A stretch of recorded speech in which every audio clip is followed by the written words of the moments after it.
इस वीडियो में मैं एक नया चीज लेकर के आया हूं जो प्रोनाउंसिएशन से संबंधित है। साइलेंट लेटर्स, जो शब्द में साइलेंट लेटर्स होते हैं, इसके पार्ट 1 में हम आए हैं। पार्ट 1 में चर्चा कर रहे हैं साइलेंट लेटर्स की। पहला है ए, तो कहता है क्या कि ICALLY रहे तो ए का उच्चारण साइलेंट होता है। उच्चारण पर ध्यान देंगे, उसको हम बोल रहे हैं ऑटोमेटिकली। Automatically, automatically. अब फिर से ध्यान देंगे, पढ़ते हैं क्या? ऑटोमेटिकली, कली नहीं, ऑटोमेटिकली, ऑटोमेटिकली। प्रैक्टिकली, प्रैक्टिकली नहीं, प्रैक्टिकली। बेसिकली नहीं, बेसिकली। Specific, specifically. ये जो उच्चारण है इसको ध्यान रखेंगे। जब हम पढ़ देते हैं प्रैक्टिकली नहीं, ICALLY रहने पर ए का उच्चारण साइलेंट होगा। तो क्या पढ़ेंगे? Automatically, practically, basically, specifically. ये उच्चारण होना चाहिए। नोट में लिखे हैं, जब यहाँ पर ए का उच्चारण होगा, जब EALLY जब आया है तो वहां पर इसका उच्चारण होगा आइडियली, जेनरली, वोकली। इसमें उच्चारण हुआ। लेकिन IC रहने पर ALLY में ए का उच्चारण नहीं होगा। अब बी का उच्चारण कहाँ कहाँ शांत होता है, साइलेंट होता है? जब एम, उसके पहले एम हो, जैसे बॉम्ब, न कि बॉम्ब, गलत उच्चारण है। बॉम्ब, कॉम, क्लाइम, क्रम, डम, नम। के उच्चारण पर ध्यान देंगे। नोट में लिखे हैं इन the middle of a word. Middle में भी उच्चारण इसका जो है सो साइलेंट होगा। जैसे क्लाइमर, प्लम्बर, न कि क्लाइंबर, गलत है। प्लम्बर, गलत है। प्लम्बर। ऐसे अंतिम आर जो आता है बाद में बताएंगे। आर अंतिम में जो आता है उसका उच्चारण नहीं होता है। बी के साथ अगर टी हो तो बी साइलेंट होगा। जैसे डेट, न कि डेब्ट, डेब्ट नहीं, डेट। डाउबट, डाउबट नहीं, doubt. Debtor, doubtful, doubt, doubtful. तो देख रहे हैं कि बी का उच्चारण साइलेंट हो रहा है जब उसके बाद टी आ रहा है। सी के उच्चारण कहाँ साइलेंट होगा? Before S and E. S और ई के पहले सी का उच्चारण साइलेंट होगा। जैसे descent, fascinate, scene, scissors, muscle, scent. इसमें मसल में देखिए एल आया है तो इसमें भी साइलेंट हुआ है। इसमें देखिए ई आया है, इसके बाद जो है सो ई आया है, तो बिफोर ई के पहले भी यहाँ पर उसका उच्चारण नहीं हुआ है। डी का उच्चारण साइलेंट कहाँ होगा? बिफोर जी, जी के पहले। जैसे बैज, न कि बैडेज नहीं, badge. Bridge, budget, edge, fridge, knowledge. इसमें आप देख रहे हैं डी का उच्चारण जी के पहले साइलेंट है। उस तरह से डी का उच्चारण और देखिएगा कहाँ साइलेंट होता है। रुमाल का अंग्रेजी हैंकरचीफ, डी साइलेंट है।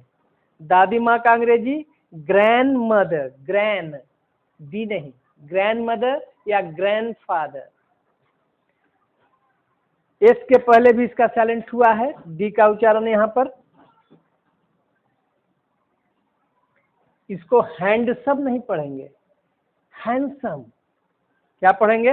हैंडसम। सैंडविच, सैंडविच नहीं, सैंडविच। Wednesday, Wednesday, Wednesday. अब ई का उच्चारण कहां नहीं होगा? At the end of the word, शब्द के अंत में, जैसे before, bridge, example, give, have, some, hate, quite, site. अंत में ई का उच्चारण नहीं हुआ है, at the end of the word. Normally silent in ED verb ending. E के बारे में आ रहा है। E normally silent in ED verb ending, जैसे called, helped, looked, seemed. We only pronounce the e if the verb ends in d से समाप्त हो या t से समाप्त हो, इसका उच्चारण करेंगे। ended, started, wanted, included। ठीक है, तो जहां पर किससे समाप्त हो? d से और t से, तो यहां पर जो है सो उसका उच्चारण होता है।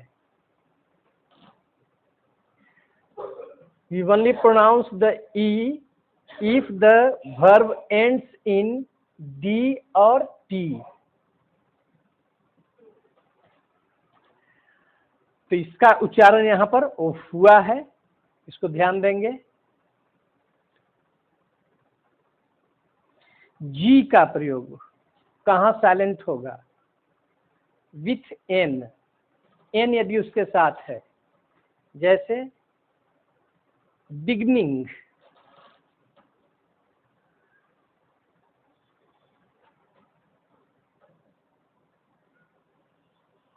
बिगनिंग।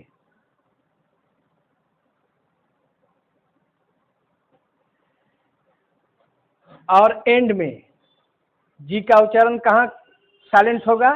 या एन जो है उसके साथ बिगनिंग में आया हो या एंड में आया हो, जैसे नेट, नेट, नो, नोम, साइन, कंपेन। देखिए जी के बाद एन जो है अंत में भी आ रहा है, शुरू में भी आया है। Design, foreign, rain. यह बिगनिंग में आए, बिगनिंग और एंड में आए, दोनों स्थिति में जी के बाद एन रहने पर जी का उच्चारण साइलेंट होता है। GN in the middle of the word, GN जब शब्द के बीच में आए, मिडिल में आए, तो इसका उच्चारण नहीं होगा। जैसे जीएन, यहां इन the middle of the word, इसमें आपका उच्चारण होगा। जीएन का उच्चारण कब यहां पर नहीं हुआ था? शुरू में और अंत में, लेकिन मिडिल में रहने पर, जब मिडिल में आए तो उसका प्रयोग होगा, उच्चारण होगा जीएन का। जैसे इग्नोर, मैग्निफिसेंट, सिग्नेचर, सिग्नेचर। लेकिन अंत में रहेगा SIGN, तो साइन नहीं होगा, लेकिन बीच में रहेगा तो होगा। तो जीएन के बारे में आप समझे कि शुरुआत में यदि जीएन हो तो जी का उच्चारण नहीं होगा, एंड में हो तो जीएन का उच्चारण नहीं होगा, लेकिन शब्द के बीच में हो तो इसका उच्चारण होगा। Ignore, magnificent, signature. GH is usually silent, GH जो है सो यूजुअली साइलेंट रहता है after a vowel sound, vowel sound के बाद, वॉवेल साउंड के बाद। जैसे डॉटर, डॉ, औ वोवेल साउंड है। डॉटर, नाइट, इसके पहले वोवेल साउंड है। Thought, through, bought, fight, FIGHT। तो GH के बारे में लिखे हैं कि GH is usually silent after a vowel sound. Vowel sound के बाद जैसे ही आवेगा तो उसका उच्चारण नहीं होगा। If a word begins with GH, GH से शुरू हो तो उसमें भी जो है सो G का उच्चारण नहीं होता। जैसे H का उच्चारण,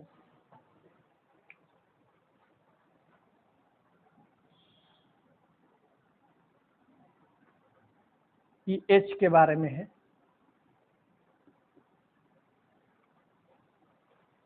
H के बाद अगर H के पहले G लगा हुआ हो तो GH रहने पर H का उच्चारण नहीं होगा। जैसे घेटो, घेटो नहीं पढ़ेंगे, गेटो, झुग्गी झोपड़ी को कहा जाता है।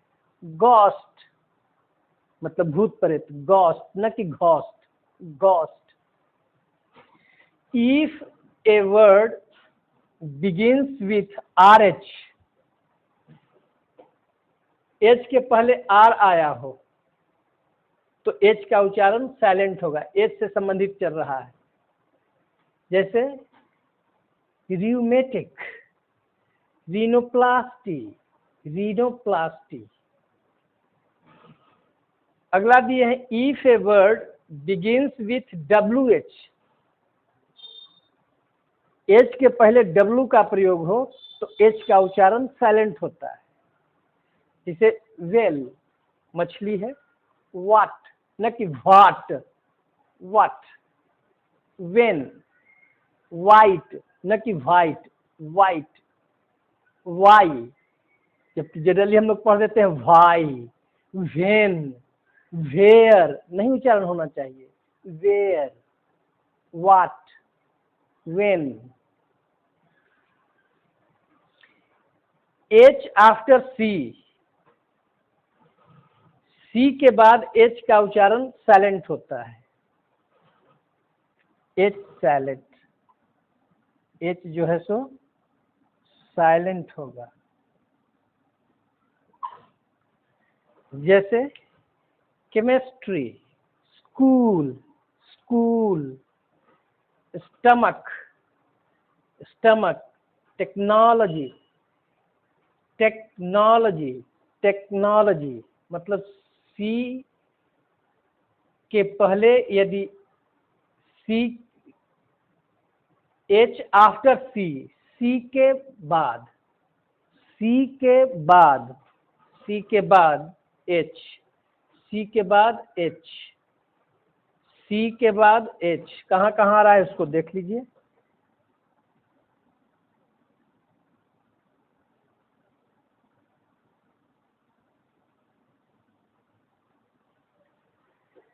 यहाँ पर C के बाद जब H का प्रयोग किया गया हो तो वह H का उच्चारण साइलेंट होता है। जैसे chemistry, school, stomach, technology, technology, technology. ठीक है। इसके बाद पार्ट 2 में हम लोग और इसके उच्चारण के बारे में देखेंगे। यह आपके लिए बहुत जरूरी था उच्चारण के दृष्टिकोण से। इसको हम 2 पार्ट में बनाए हैं।